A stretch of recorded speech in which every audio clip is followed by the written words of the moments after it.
and welcome everyone. I think you're really going to like this. And it's something that you've really got to pay a lot of attention to. It's not something you learn overnight.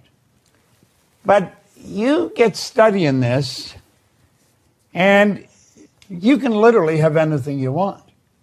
Now, if you look here, I've been studying this for 60 years. I was 60 years. I started my 60th year last October. And I think, this is something you should study all the time. It's not just something you study once in a while. If you look at this for a moment, I think that Neville put it very well. He said, you're only limited by weakness of attention and poverty of imagination. I want you to think about that for a moment. Really give that some thought. You're only limited by weakness of attention. I have quoted Dr. Wernher von Braun on numerous occasions. When John Kennedy, when he was the president of the United States, asked the good doctor, the father of the space program, greatest scientist, what it would take to build a rocket that'll carry a person to the moon and bring him back safely to Earth. He answered him in 5 words. He said, the will to do it. Now, will is a mental faculty. You have perception, the will, reason, imagination, memory, and intuition. These are all our higher faculties. This is what makes us who we actually are. This is what separates us from all the rest of the animal kingdom. And Neville's saying, you're only limited by weakness of attention. Wernher von Braun was telling President Kennedy, all you need is to give it your full attention, the will to do it. See, the will gives us the ability to concentrate. I don't know what you want, but I do know this. If you can think it, and you can let yourself get emotionally involved with it, and you stay focused on it, you can have it. Now, that's a very basic concept, but it's not the easiest thing for most people to do. But the more you study it, the better you're going to get at it. But I love this. You're only limited by weakness of attention and poverty of imagination. You've got to activate your imagination. A lot of people just use their imagination for, gosh, I hope this doesn't happen, or I hope that doesn't happen. They're letting it go in the wrong direction. Our imagination is the most marvelous. In Think and Grow Rich, Hill said the imagination is the most marvelous, miraculous, inconceivably powerful force that the world's ever known. It'll create anything for you. It'll take you anywhere. Your imagination will take you anywhere, and it'll give you anything you want. That's a beautiful thing to know. Now, everyone has a story, and I'm not an exception. I'd like to share my story with you, some of my story, not all of it, but some of it. And it has a lot to do with when I started to understand this law, the law of vibration. The Secret talked about the law of attraction. The Secret was a runaway, it went viral, a very bestseller. It's reported 500 million people have been impacted by the movie or the book, The Secret. Now, I was very fortunate to have a key slot in that movie. It's been often said that I'm better known in Iraq than I am in Indiana. And I think that's true. This is the primary law right here. The law of attraction starts with the law of vibration. And let's take a look at where the law of vibration starts. It starts right in your own mind, right in your own head. Your mind activates brain cells. And when those brain cells are activated, you're impacted. You impact the whole universe. Do you know that thought waves are cosmic waves that penetrate all time and space? You see, as you get studying this and as you start to get into it in some depth, the ideas are so vast, they're so huge, and you think, this is about me? See, I don't think the vast majority of us have ever been introduced to who we really are. I think that if a person started to show some promise in developing a healthy self-image, they were told that they were being conceited. Don't be like that. That's not the way you should be. And of course, we get a lot of other bad information in there. But this law of vibration starts in our own marvelous mind. And I'd recommend that you start really studying this. If you just stick with us, what I've done, I've taken some of the most complicated material and I've reduced it to the most simplistic form, because that was the only way I was going to understand it, and I had marvelous teachers that helped me get that. Now, Lincoln said something absolutely incredible. Lincoln said many things that are incredible, but he said, to believe in the things you can see and touch is no belief at all. But to believe in the unseen is a triumph and a blessing. Think of that. To believe in the things you can see and touch. We've got things we can see and touch. That's no belief at all. To believe in the unseen is a triumph and a blessing. Do you know the biggest part of you you'll never see? The real you you'll never see. Now we've got to start to understand this. We've got to start to get it in the right slot in our mind. We've got to realize that there's so much to us that we don't really get. We don't understand. Our educational system is so lacking in teaching us who we are. You can study psychology, but most people that study psychology have never really got to know themselves. I'm talking about in depth, who you really are, your relationship to the whole scheme of things, or your relationship to God. You're talking about an infinite power, and you're created in that image. We have infinite potential locked up within us. What we want to do is learn how to use it for good in our life. This man changed my life probably as much as anyone in all the years I've been here. Leland Val Van de Waal, he introduced me to some enormous ideas. That's a slide of Val working in a seminar that he and I and Mark Victor Hansen, Jack Canfield started. I come up with the idea on a plane. I phoned Mark Victor Hansen. And then we got a hold of Val and Jack and got other people. And we put together a thing called the $1 Million Forum. And the idea behind it was we were going to teach people how to earn $1 million by setting up multiple sources of income. It was an absolutely phenomenal program. Now, we had some phenomenal teachers in that program. I mean, it was really a mind blower. It was so good. And Val, of course, wowed them all. He's gone now, God bless him, but he had such an impact on my life. And he helped me, he got me into things that I never thought of in my life. He was the one that first told me about this. He says, those who tell stories rule society. He said, learn lots of stories, Bob. Because he said, you are a story. You are a story. Now think about that. You are a story.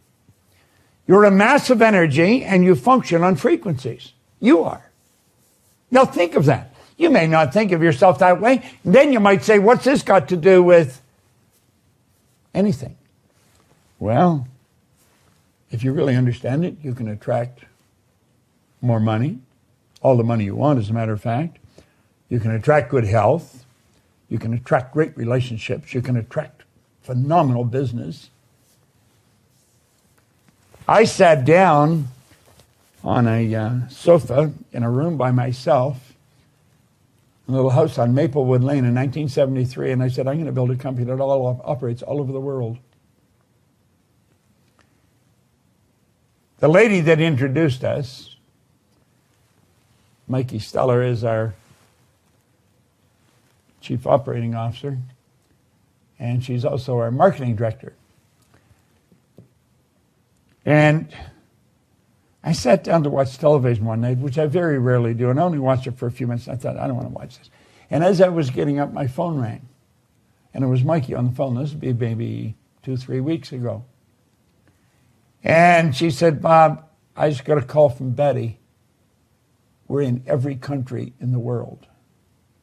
I thought, wow. I wrote that in 1973. I was intellectually involved and I got emotionally involved. But I was it. I was the company. There was no one else. I was by myself.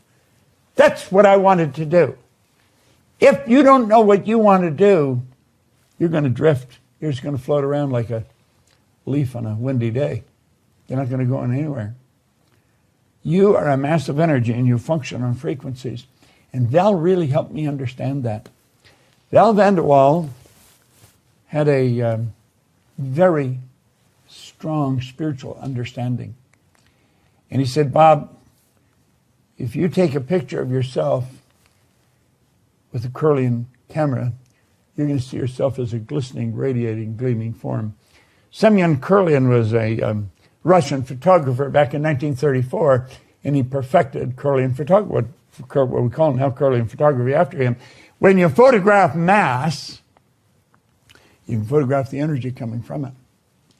You can photograph a plant, and you'll see there's a vibration coming from the plant. Everything vibrates. A garden rock is vibrating. Everything moves. Nothing rests. Now, why am I telling you this? I'm telling you because I think it's a mighty important thing for you to really understand. You see, energy functions on frequencies, and that's what you're made of. Your body is a mass of living energy. A frequency is a level of vibration.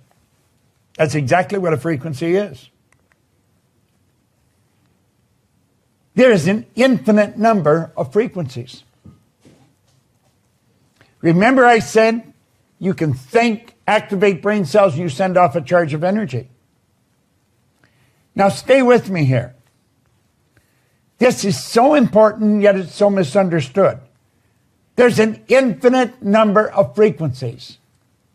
Every one of those little purple lines represent a level of vibration. Now, do you know, Albert Einstein, God bless him, he sure had his act put together, didn't he? He said, everything is energy, and that's all there is to it.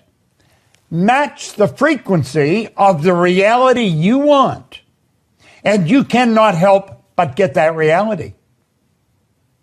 It can be no other way. This is not philosophy. This is physics. Now, this is what we teach here at the Proctor Gallagher Institute. We teach you the primary cause of the good that you desire. You take care of the cause, the effect always takes care of itself. In fact, Emerson said the law of cause and effect was the most important law in the universe. I don't know if I agree with that, but he's certainly pretty close to it if he isn't right. Everything is energy. Now think. That's all there is to it. Everything is energy. Everything. Match the frequency of the reality you want. Yet you cannot help but get that reality. It can be no other way. This is not philosophy. This is physics.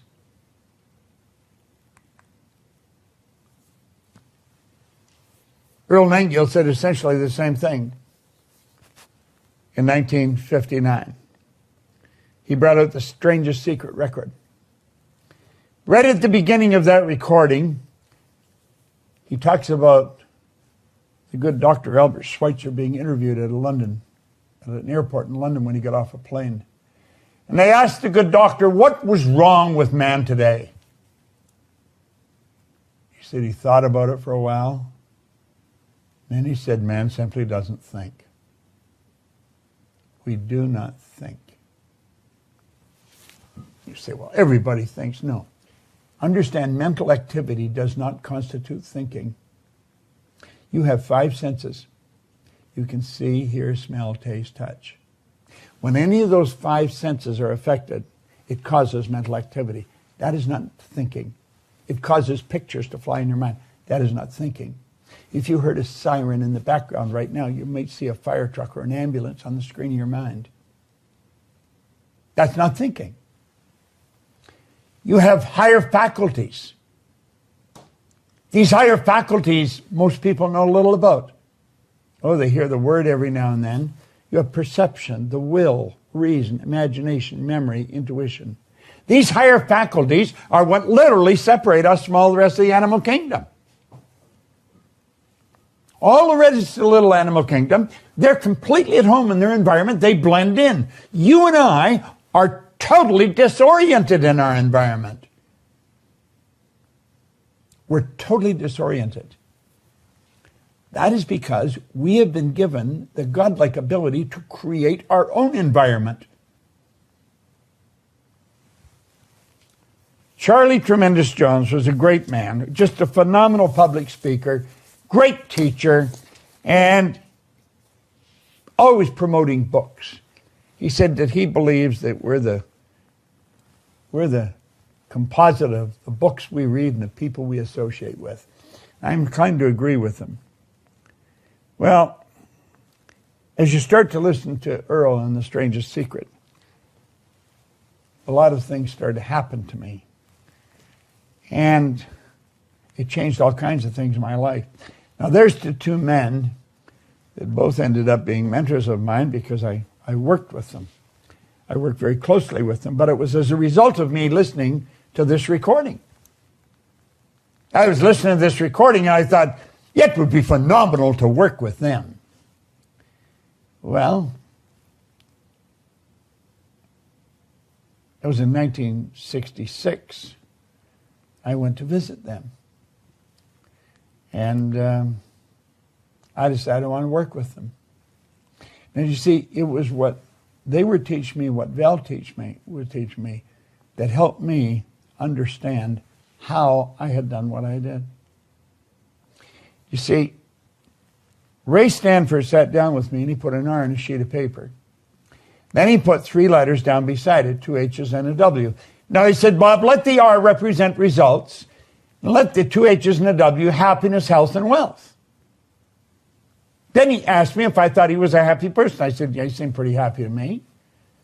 He said, did you ever see me sick? I had to admit I hadn't. He said, did you ever see me when I was broke? I had to admit I hadn't. This guy always had money on him, quite a bit of it. He said, Bob, you're one of the most miserable people I've ever met. Now, this is in 1961. He said, you're always sick. He said, you don't have a terminal illness, but you've always got a cold or a headache or something. And he said, you're always broke. Now, he was so right. I was earning $4,000 a year. I owed $6,000. Now, I want you to think of this. At the time, I had 2 months high school. I had no business experience at all. I was 26. I left school when I was 15. I worked all over the place. I was in the Canadian Navy. I worked in bars and in factories. Always dumb jobs.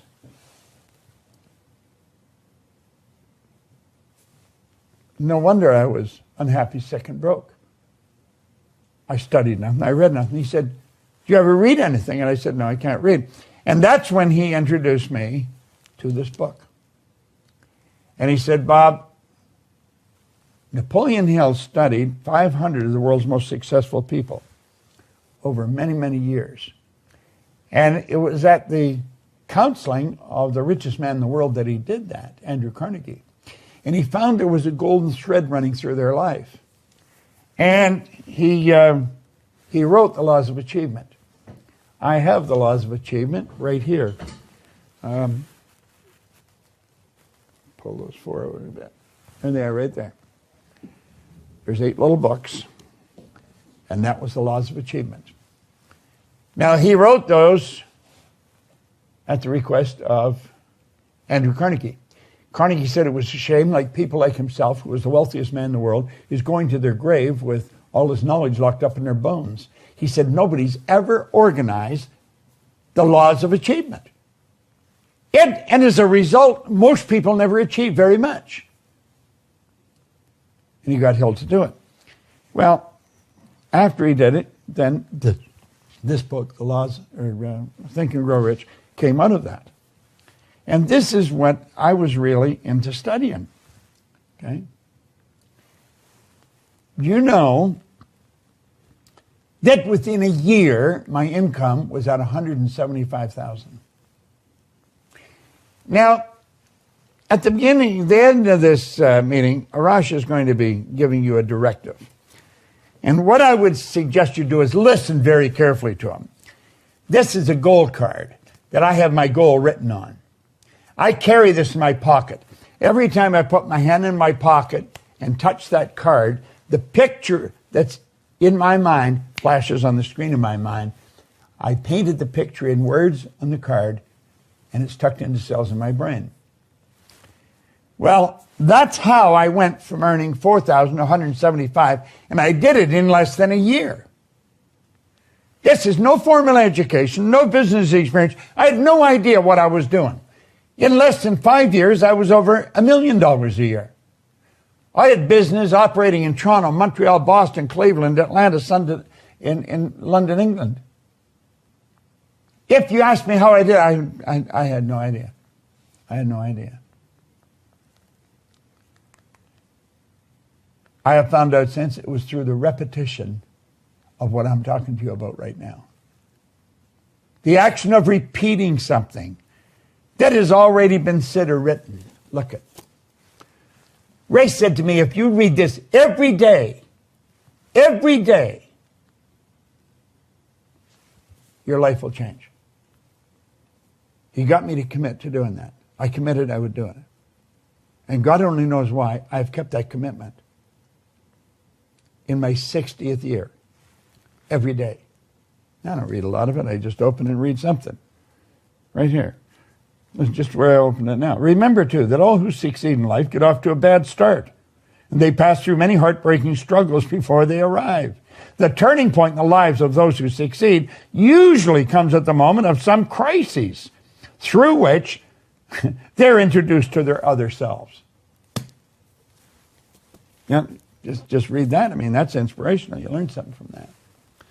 Well, 1968, I was their vice president of sales because that is something I wrote on the card.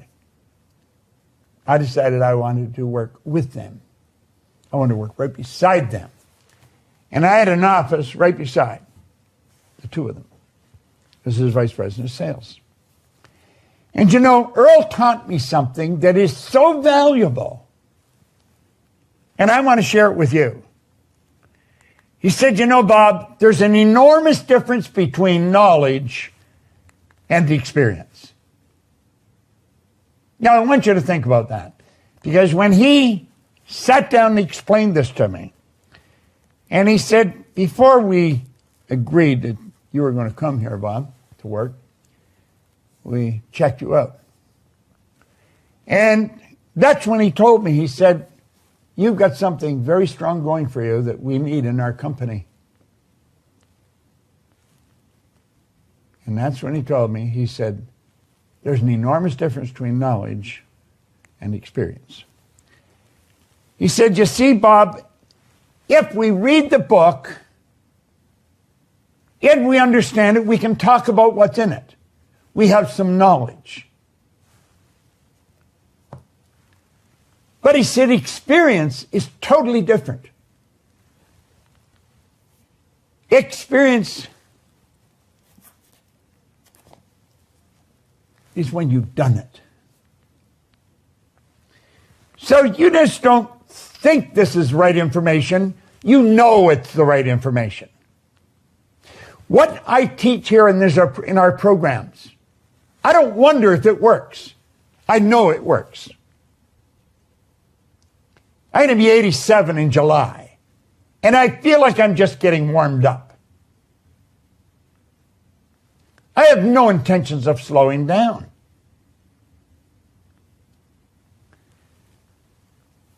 We earn millions of dollars. We operate all over the world. And I believe we share some of the most powerful information in the world. It's not just something I've studied. It's something I did. And it was only after I did a lot of this that I got help. Because one day in London, I was thinking, how in the heck did I do this? I was actually being irresponsible. I was earning over $1 million. I would go into the Playboy Club and play roulette on Hyde Park, right next to the London Hilton. And I didn't care if I lost the money because I knew where the money was. And one day I thought, this is being very irresponsible. And I think, how the heck did this happen to me? Because you see, I had been struggling all my life up until I met Ray, and he gave me the book to study. I had really been struggling my whole life. Never had a half-decent job, had nothing really going for me. And here I am, owning a company that operates in 7 cities, 3 countries. And I thought, how did it happen? And I couldn't figure it out. You see, I knew I wasn't lucky. I just inherently, I just had an innate awareness that I was not lucky. I had been raised to believe if you're going to earn a lot of money, you've got to be really smart. I knew I wasn't really smart. I knew that. I knew a lot of people thought I was, but I knew I wasn't really smart. And I'd been raised to believe if you don't go to school, you can't get a good job. I hadn't gone to school, and I didn't have a good job. I owned the whole company. And so I made up my mind that I was going to find out how my life changed. I wanted to know how it changed. And since that's what I wanted to know, that's what I started to find out. And that's where I learned the power of repetition. I was sitting with a lady, Catherine Weishaupt. She's from Germany. She is in Germany. And I was sort of like a review meeting with her. She was a consultant of her company. And I was sitting with Gina, my assistant, and Catherine said, I believe success is 5% strategy and is 95% mindset. I had never heard that before. And I looked at her. I just intuitively knew she was right. I knew she was right.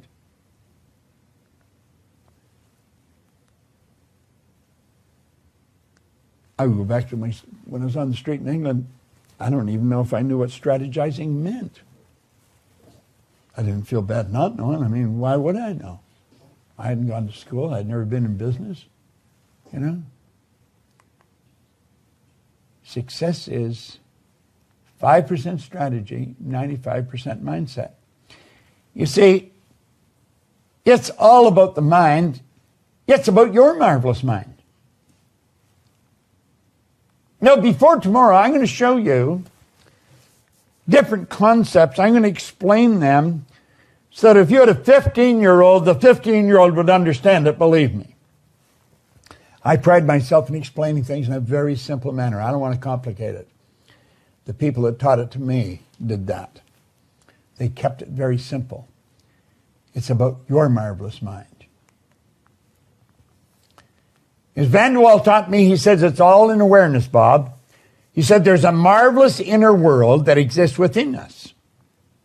And the revelation of such a world enables us to do, to attain, to achieve anything we desire within the bounds or limits of nature. Now listen, this is vitally important information.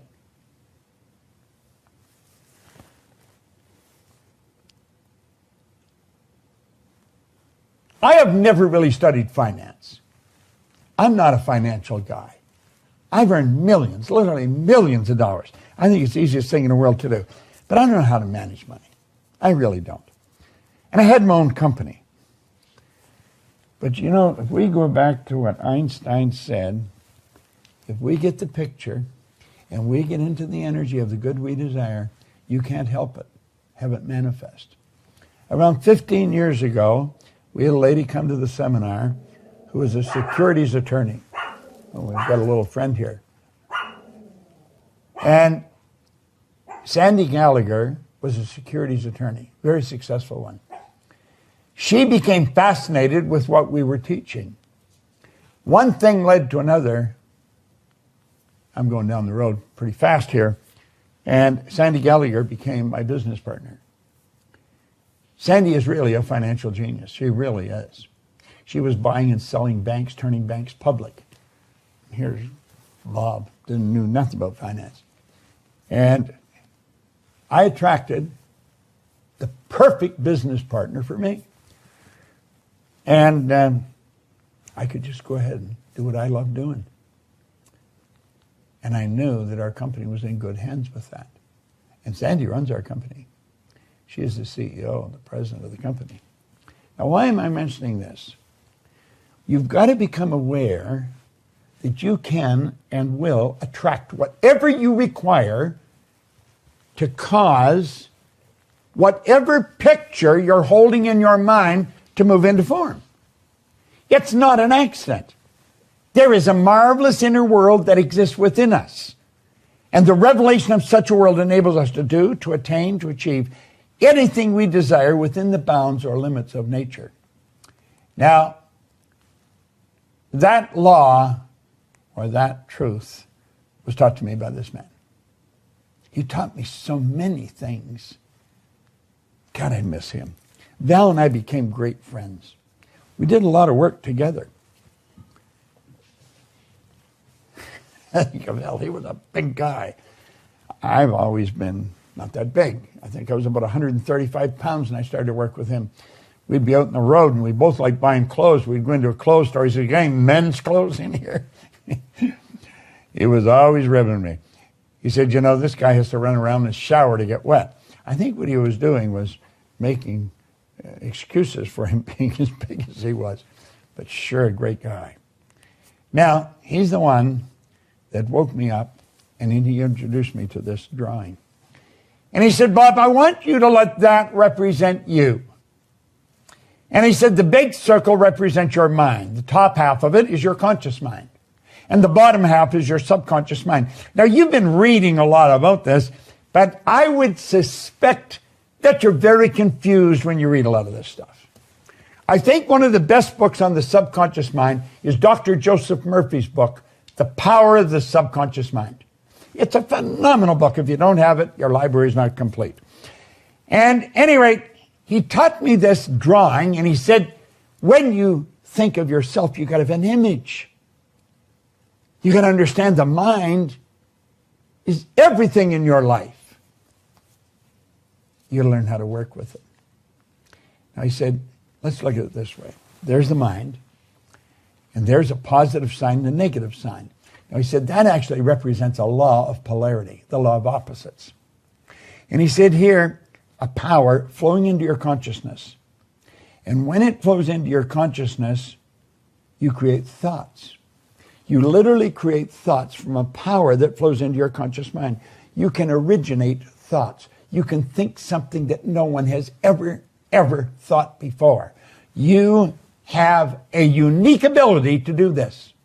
It's the thoughts that you think in your conscious mind that you impress upon your subconscious mind that causes you to feel the way you feel.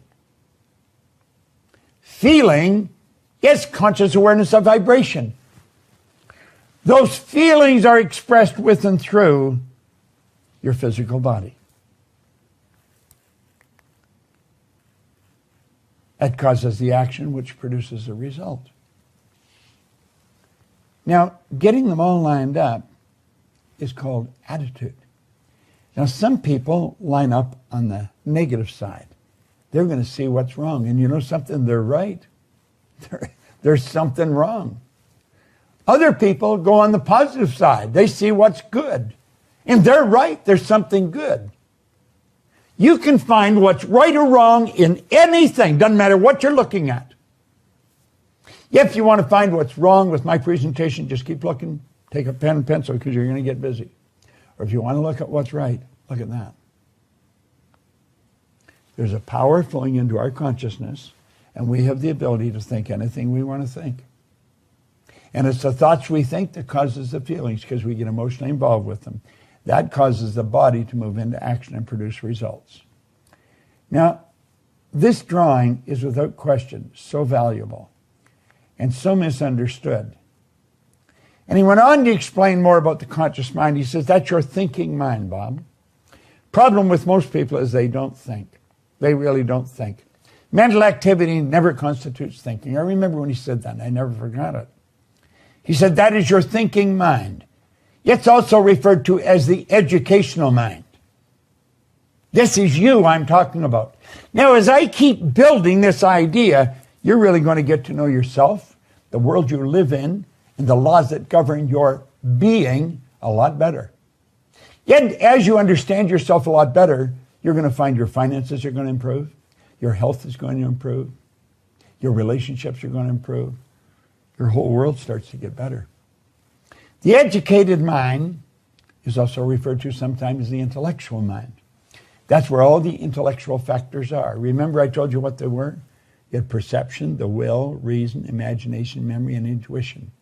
There's 6 of them. They are our mental muscles. And as you start to understand how to develop them, you can become a very powerful person. If you've ever been in a seminar that I've been in, you know that I can walk up to a person, I can tell them all about themselves. Everything that goes on the inside shows on the outside. It's your intuitive factor that enables you to read that. We hide nothing. And I always do this in a seminar to show off a little bit. I want really get your attention, see what I can do. But then what I really want to do is say, if I can do it, you can do it. See, we watch other people do things and we become fascinated if they're doing it really well. What we want to understand, if we want to do it, we can do what they're doing. The subconscious mind is your emotional mind. When you're emotionally upset, you've got the wrong ideas being fed into that part of your mind. Now, over here on this side, because you can think, you have the ability to choose. And because you can choose, you can accept or reject everything that comes down the road. Everything. Because there's a lot of crazy information coming at us through TV, newspapers, radio, television. Just overhearing restaurants, conversations, if you can get into a restaurant. You can accept or reject everything, and then you have the ability you can originate. Now, the subconscious mind doesn't have the ability to do all those things. All those magnificent abilities are in the conscious mind. The subconscious, it must accept whatever you give to it. Must. It has no ability to reject. And get this, it's what you impress upon your subconscious mind that ultimately turns into results in our life. This is where we want to get our imagination going in high gear. Your subconscious mind cannot differentiate between what you've imagined and what's real. It has no ability to differentiate between the two. Unfortunately, most people imagine what's wrong. They think of what they don't want rather than what they do want. Now look here for a moment. Let's take that knowledge and we'll say, this is you today. There's information coming at you today, and it is terrible information. And it's flowing into your conscious mind. Now, you have the ability to think. You have the ability to reject that. You can say, get out of here. And they all go away. But you know something? Most people don't do that. You want to know what they do? This is what they do. They're not thinking at all. Their subconscious mind is wide open. And that information goes right into the subconscious mind. Remember what we said about the subconscious? It has no ability to reject all that negative information. Why do we leave the mind open like that? It's our paradigm. It's how we're programmed. We're literally programmed to live that way. Who did this? Why did they do this? Well, let's take a look. Just close the window on that for a minute. Let's go over here. This is you as an infant. Now, the more you understand this, the more you're going to be able to put tomorrow's lesson to work. Because I'm going to get in and I'm going to show you how you attract whatever you're in harmonious vibration with. This is you as an infant. Your subconscious mind was wide open when you arrived on the scene. I don't care what language was spoken around you, that's the language you learned. If there was more than one language spoken around you, you would learn more than one language. You see everything that was going on around you. All the love, the hate, the prejudice, it was all programmed right into your subconscious mind. Just like in the song, a person has to be taught to love and hate. They must be taught before they're 6 or 8, before it's too late. You see, a child's mind is wide open. The child is being programmed. First of all, they were programmed genetically. That's why the child looks like they look. That's genetic conditioning. You see, it's a little bit of energy from mom and a little bit of energy from dad that formed the nucleus of you. And when those energies came together, that was the start of you. And then 280 days later, you made your debut on the planet. But over that 280 days, there was a lot of programming going on. There's genetic program, and now there's an environmental program. And the paradigm, here we are, years later. People, they've learned all kinds of information, but they're not doing it. The paradigm is in control. You see, the paradigm is, it's something most people don't understand. It's something everyone should understand. Every one of us has gathered an abundance of knowledge covering numerous subjects.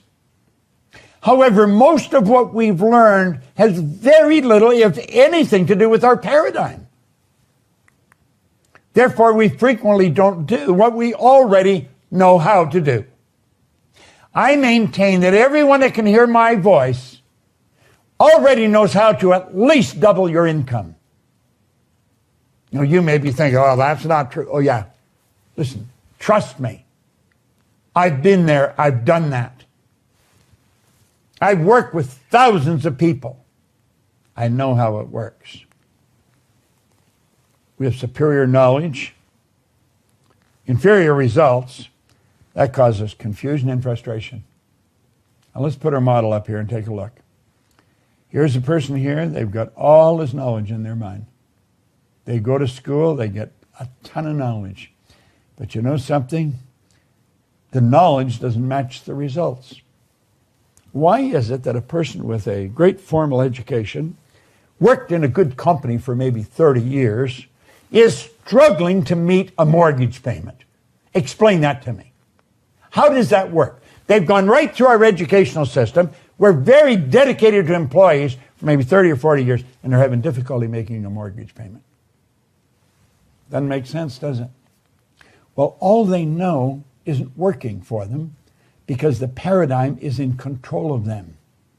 Their results are nothing but an expression of the paradigm.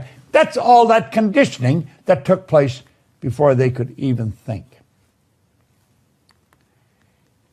If you want to change your results, it's essential that you change the paradigm. That's absolutely essential. So, as we get into the law of attraction tomorrow and show you how it's just an extension of the law of vibration, I would recommend you study it pretty closely. Because you see, you do have a paradigm. Oh, I do. Everyone has. A paradigm is a mental program that has almost exclusive control over our habitual behavior. And think of this. Almost all of our behavior is habitual. Something to really understand. Now let's take a look at this. You can create your own economy. You can create the life you really want. Nothing tricky about it. Energy functions on frequencies. Remember we said that? A frequency is a level of vibration. There's an infinite number of vibrations, of levels of vibrations, of frequencies. An infinite number. Let's take a look again at what Albert Einstein said. So beautiful. Study this very carefully. Everything is energy, and that's all there is to it. Match the frequency of the reality you want, and you cannot help but get that reality. It can be no other way. This isn't a philosophy. It's physics. Look at, when I sat down and wrote out that we would have, our company would operate all over the world, Then I went to work. I had the idea. Mikey phones me. Now, that was in 1973. It was just a couple of weeks ago she phoned. She's in every country in the world. Here's the trick. Decide what kind of a life you actually want. Quit fooling around with your life. It's too short. Then say no to anything that isn't that. Decide what kind of a life you actually want. Then say no to everything that isn't that. Now look here.